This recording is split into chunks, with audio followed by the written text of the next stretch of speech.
All right, so Matt, thanks for sticking Yeah. around. So last week you kind of got into a little bit of just these influx and what the numbers look like of these Gen Zers Yep. and what that is going to do, what the numbers look like. And so it really kind of got me thinking throughout the last week. And so I reached out to you and said, hey, let's really expand on this. And so you've obviously put together some materials really kind of helping us really understand the numbers, really what they look like.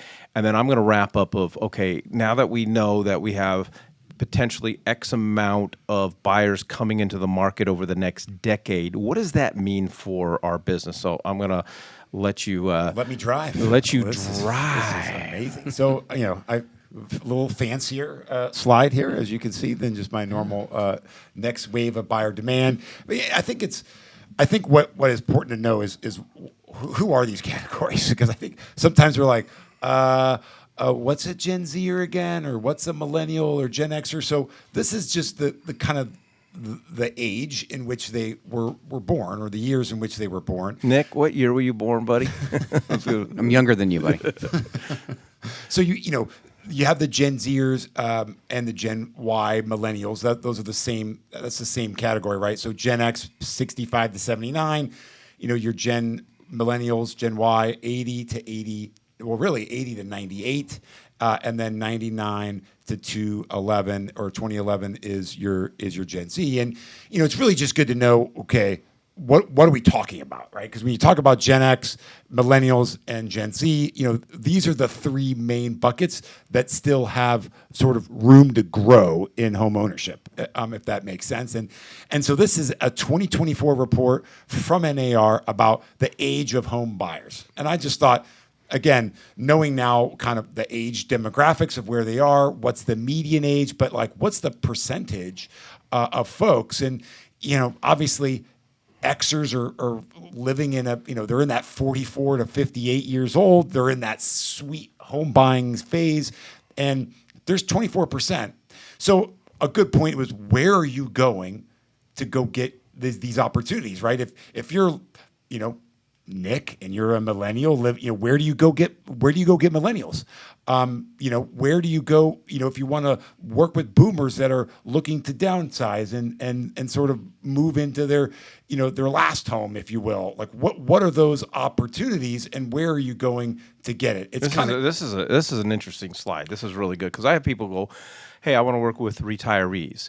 And understanding, hey, okay, that's fantastic. Put together your strategies, but just understand that they make up 12% of the market. Or if you're in the young boomer category, maybe you got a little bit more as they're potentially getting ready to retire. So maybe you want to focus on that 19% group. And no, this is just 2024 snapshot in time. So I mean, obviously it ebbs and flows, but just some good intel on where to go if you're looking to attract a certain type of buyer.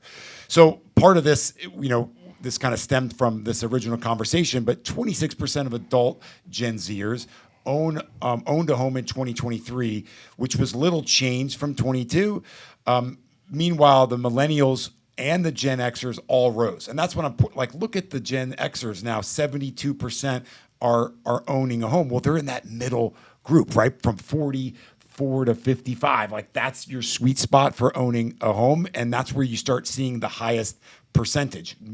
Looking back, you can go, well, gosh, millennials still is at 55 and Gen Zers are at 26. These are of age Gen Zers because there's still a good portion of the population that aren't able to buy yet because they're under 18. But like that, look at that tracking, right? And so when you're looking ahead, where do you want to go? Where do you want to go target some of these folks? And I just think there's a lot of opportunity, especially with Gen Zers and millennials. And we talked about where to go on social media, right? Like our Gen Xers, or maybe the better question, where are Gen Zers going? Are they going to Facebook? No. Are they going to TikTok? Probably. Maybe Instagram. I don't even want to get started on Snapchat for my Gen Zers. And so there's just where to go from a social perspective, but also where to go in what you're talking about. You go and drop it off yourself in a brand new environment. You have no idea where to go.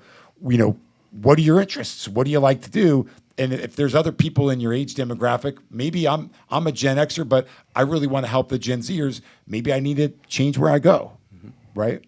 Sports bars aren't always the place to go. Just to FYI, Because a lot of Gen Zers aren't legal yet. But if you're trying to find a place and if you're trying to find a place that you get dropped off in the middle of nowhere, going to a place in which you have similar interests because maybe just of your age or what your likes and what you like to do can help you increase your business. Find that the buyers and sellers. Absolutely. And sort of, kind of talking about, this was a Redfin study. This is kind of where I nerd out, right? Look at all these graphs, and you're like, okay, home ownership rate by generation, and you can see that the baby boomers obviously have topped out at like 78. Now they definitely rose sooner, right? They rose when they were 40. They had a higher percentage than every other demographic, right? Knowing that millennials are just now hitting that 40. That 40-year-old mark or 35. So, there's still some room to go. And it's hard to say, will all Gen Xers get to the spot where they're up at that 78% home ownership rate? I don't know. But look how it's growing over the last 10 years. I mean, it's been a nice increase. And you have to also remember, Gen Xers were impacted, probably, and baby boomers to a degree, because you could see that dip in 2009 around. But look how the Gen Xers actually kind of rose faster out of that because they were impacted a lot by the and this is crisis. interesting to me, and I like I like to try to understand the why. I think what I have faced over the last 5 or 6 years with millennials is a lot of it just came down to their parents went through an incredibly rough patch during the market crash, and a lot of their parents lost their homes, got forced into moving back with their parents. So then these millennials are now maybe living with grandma and grandpa for a while and having to see their parents rent, and mom and dad are going, I'll never buy again. I don't trust the real estate market. So a lot of that was something that we've had and we continue to have to overcome with a lot of millennials, just because, and it's not a knock. And I know there's, millennials get made fun of all the time. And I don't think there's any reason for it except for the fact that Nick's a millennial, so Right. it makes it really hard. But just understanding what they've gone through and what they've been exposed to, and I feel like it's taken a while to get millennials to understand. They're behind the curve. Yeah. But at the same time, they're rapidly getting back on trend with what par. And if you look at all the things that we've talked about, this is the growing trend. Millennial still has a lot of room to grow. Now you can focus all your effort on Gen Zers because you're like, oh, that has the biggest opportunity. It's, if they end up by 40, end up being at 60%, that's 40, 30% opportunity, right? But the reality is, look at the millennials. I mean, they're rapidly appreciating to that sort of on trend number. And so I guess, but my point to it, Matt, was, so when you're having a conversation with a millennial who doesn't trust the market and doesn't see the value of home ownership, just understanding where that's coming from can help dictate how you're going to lead that conversation. What are the things that you're going to focus on for them? And I think that it often sometimes comes down to how do they want to be educated. Are you going to do YouTube videos? Are you going to do videos on your social platforms? Because it feels like they want to research. And trust me, from the people that I talk to that are in the lending space, that are totally millennials, and they're like literally going down the list of like, well, what are your costs? How do rates work? I mean, they're like following some magic checklist of like what to research and how to talk through. So leading with education, I think, is going to be how you end up attracting these sort of demographics.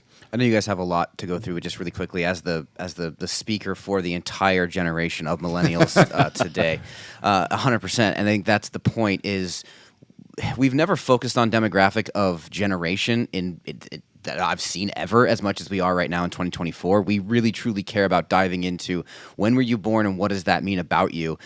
it does dictate how we like to be communicated to. I think that's the number one thing. And then, Mike, you hit it on the head.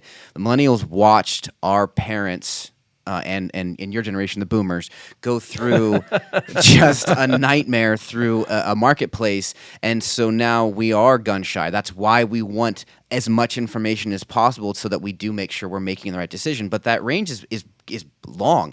I remember having dial-up internet, not having internet in the house. A lot of the younger millennial don't know that. So there is that ebb and flow, but it's where you're going to connect with that individual. You're not going to get a lot of millennials on the phone. They're just not going to happen. So you've got to be able to educate the way they want to be educated. I love it. Yeah. So this kind of digs a deeper dive of most adult Gen Zers are tracking ahead, actually, even though we're talking about how low they are, definitely ahead of millennials in terms of where they're at that age. What is their homeownership percentage rate, right? So this is on the left side is homeownership rate, the bottom is age, and you can kind of see how millennials really started slow.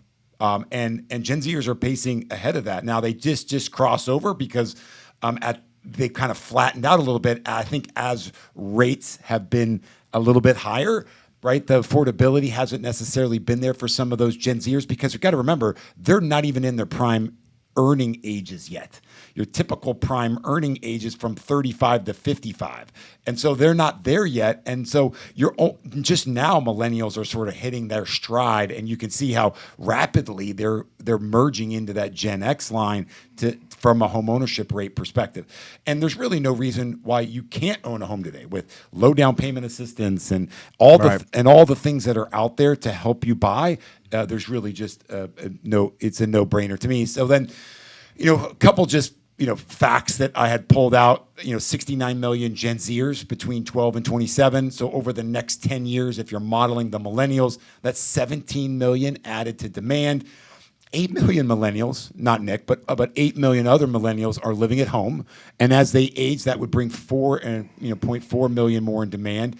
So when you add those all up, you're talking about 21 million. And this is not even including like immigration or boomers downsizing, renters maybe that are just long renters coming in. This is simply just that demographic window. And then here's just an opportunity that I saw and was like, oh my gosh, I got to put this in. Look at the ethnicity race divide for home buyers. Like, is anything glaring on this that I'm seeing that, man, there is a lot of other races and ethnicity groups that we need to pour into to really show them the power and the benefit of home ownership. And this really struck my heart with like, okay, how do I connect better with the Hispanics and the African American and the Asian, because there is some opportunity here from that perspective. Yeah. And then, I'm just moving along. We're moving along. We're running out of time, but so this is just an interesting fact, and I felt like, man, I got to talk about this. If you look at the apartments being added, this is 2024. Look at where we rank. 20,000 apartments are being added in 2024. Wow. They're expecting over 60,000 apartments to be added by 2028. And when I tell you like who are the ones developing apartments, they're the big institutional investors. They're they got a lot of data, a lot of money, a lot more information than you. So why are we so afraid of like the demand, this demand supply dichotomy? Because we are under property. And when I look at Maricopa County, and I did this data about a year ago, over 5 million people, you got only 2 million homes, single family homes. So you're like, man, we can't build out of this thing, but guess who is? They're building these apartments, which is going to, I think, just goes to show you how we need more units. We need more housing here in Phoenix in particular. Go ahead. No, go ahead. I left this out. This was a stopgap, so you're good. All righty. So I wanted to go back to this slide. First of all, taking a look at the age bracket of Gen Zers and monitoring or catering to them and marketing to them. I've already sent Nick's oldest daughter, Kennedy, my mobile app. So she's like 12 or 13 right now. So we're working. Send her a BBA or awesome. Yeah. All right. So, I mean, going back to these numbers, I mean, this is a lot of people that we are adding into the marketplace over the next 10 years. I mean, we're talking about 17 million added homeowners to demand. I mean, it's a lot of people. And so so I want to talk about, so what do we do with these numbers and how do we process it and what does that mean? And so Oops. come on, Nick, what'd you do to me? I mean, but Okay. but wouldn't you expect that there's that the people that are out there, that there is more demand Yep. on the horizon? And Exactly. Is that going to drop prices? There's still people that I talk to that think real estate's going to go down in the next 2 to Exactly. 3 years. I'm like, well, how do you figure? So you got to think long term, and I think this is one of the struggles for real estate agents is we are so consumed with the here and the now, and in where's my next check coming from, and what do I do with today's marketplace? And marketers and companies, they're always looking down the road. They're looking at trends. What is coming? How do we start, adjusting today? So you have to ask the question, what do all these numbers mean? What can I do to prepare? And so I think the first thing that we do is we begin to process the numbers, understand them, and begin to start building out our business. If you're wanting to be in this business long term, and you see yourself in this business for the next 10 years, start today thinking about what you're going to do to change. Instead of playing catch up, so many times we play catch up. The industry's changed. Now we're all playing catch up, trying to figure out how to adjust. And here's this newest trend. Now we're going to all go out there at the same time and try to get a market share instead of being proactive. So I would say research. Spend a lot of time, taking a look. I think we need to put together a class of all the different generations and do a whole breakout of each generation. And start building the 10-year strategy. So you mentioned it, Matt, social media is everything. And social media, in my opinion, is going to be everything. What I don't know is where AI and social media are going to intersect. And I think that they are at some point. We're going to see, I think, over the next 10 years, AI, I'm not going to say replace Google, but probably come darn near close. If not, maybe replace Google. I think AI is going to be the next giant search engine. That is the plan. So where are these generations? Where are these Gen Zers now? And you're taking a look at the not Facebook. We take a look at all the social media stuff, and then being just aware of what social media platforms are up and coming. And instead of, I get, oh my God, TikTok, my kids are on TikTok. I don't understand it. My kids are on Snapchat rather than, okay, what are these things? And how do I embrace them and how do I participate? And then what is next on the horizon? And again, I would just be, I don't know, I don't have enough information. I don't know enough about AI. And I think Keith Flynn's a great resource for it. But I think we should all be paying attention to AI and what that means for the real estate industry in the future. And then have patience. If you're going to get on these platforms and you're going to cater to Gen Zers, who many of them are 12 and 13 and 14 years old right now, you may not see immediate results. But you have patience as you build this out and, build it and they will come. And as they come of age and they're now, kind of engaged with what you're doing. So in one hand, you're catering to today's Gen Zers who are of age to be able to buy, but understanding every single year, you're going to have more and more and more. And then over the next 10 years, you're going to have 17, 20 million of these. Think of it like a legacy program, right? Like think, my daughter's a Gen Zer, and I'm. Does she need a mobile app? Maybe, but don't text her. That'd be weird. But my point is, like, you can do all these videos, and I mean, my kids watch this YouTube all the time, and it's like, and I see I'm brand new agent, and like their views are crazy. They have all these followers, and you're like, all you could think about, hey, you know what? I want to set my kids up if you or you're a baby boomer and you want to do what's for the next generation and do a catalog of YouTube where you're laying out the benefits of home ownership and that you're spending the time and it's all just in YouTube so that they can come back and find it when they need it. All right. So if I am wanting to start catering and starting to build my business around my future business around these Gen Zers, and even now with this, we're seeing an influx of millennial buyers now coming into the marketplace, of really going back to basics and thinking about our first time home buyer strategies. What were those conversations like? I know a lot of people are getting away from first time home buyers right now because of interest rates are so high, and then people are shy about having these buyer broker exclusive agreement conversations. And I'm telling you, I think right now, so many people are running from first-time home buyers. As interest rates drop, you're gonna wanna be there. So, develop benefits of home ownership materials and presentations like we used to. What is the difference between owning a home and renting a home? And developing these marketing campaigns. And one of the things that we focus on our team is helping especially our first-time home buyers understand the 4 ways you make money on a house.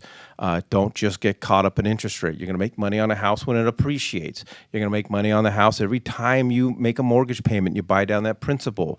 There's always tax benefits, and then one day, hopefully, you move and turn that house into a income-producing property, and you're going to make money, on positive cash flow. So I think currently, there's some first-time home buyer opportunities that I would be gearing up for, and then I think there's going to be a lot of, over the next 10 years, an influx of first-time home buyer strategies. So I know you do a great job, Matt, on focusing on first-time home buyers. So partner with with a lender who can assist you in all of these strategies and these materials. And the materials, more importantly. But my brain goes to, if you're a realtor and we get to a place where rates drop, and would you rather work with a first-time home buyer or a buyer that has to sell a house? Now you have to manage a sell and potentially a buy. I mean, I know that there's two there potentially, but you don't have to wait for one to happen for the other. So first-time home buyers, in my mind, would be like the holy grail right now. Because people are running they're not only running from buyers. I see it all over social media. They're running from buyers. Everybody's like, "Oh, just focus on listings. That's all you need." Okay, well, it's not that easy for everybody. But people are running from buyers, and then you're gonna have to, as you're working with this up and coming, group of buyers, you're going to have to, the buyer broker exclusive agreement is part of now going to be our everyday business. I want to say this, just relax. It's going to become the norm. It's going to become second nature. These Gen Zers aren't reading all of these articles and all of this news media, and it's just going to be part of how we do business. Work on developing your buyer presentation. We're working on a buyer presentation, a physical book. We've kind of had to put it on the skids right now because it's such a fluid situation. I can't put anything to print because next week we might have a new buyer broker agreement. And hone your, I read this stuff 3 times to try to avoid typos, but hone your buyer broker agreement negotiation skills. And understand today's buyer is going to be different from tomorrow's buyer. So we did finally finalize this, put into something. We revised it. So this is our 27 questions. This is the last time I'm making this available, Nick. But my email's on the bottom left. These are the 27 questions ready to print that we are giving all of our buyers who are saying, "Hey, I'm just going to go unrepresented." So we're going to fly past. And back to this conversation of the previous one. I mean, it's okay to not be good at the conversation. The key is you're going to get better the more conversations you have, and don't shy away from the conversations because this is not going anywhere. I mean, you got to get good at these BBA negotiating skills. All right, your current clients, the clients who are on the fence and are intimidated by the interest rates.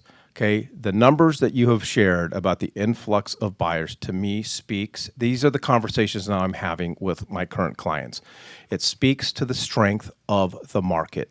Inventory is still low. We are going to have a consistent influx of new home buyers coming into the market at least over the next 10 years.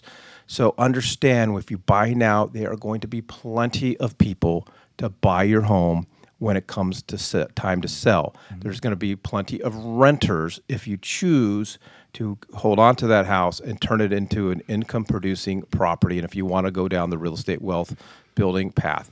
And home prices with inventory low and these influx of buyers, and we know that home prices ebb and flow, go down, go up, go down, but consistently home prices, if you go back at any given time and look back past the past 7 years, that home is selling more than what it did 7 years ago. Absolutely. So home prices are going to continue to appreciate. So don't get focused on the news. Don't get focused on the market's going to crash. The market is not going to crash because of this influx of home buyers come to the market. So investors, same conversation I'm having with people who are just wanting to invest and are shy right now.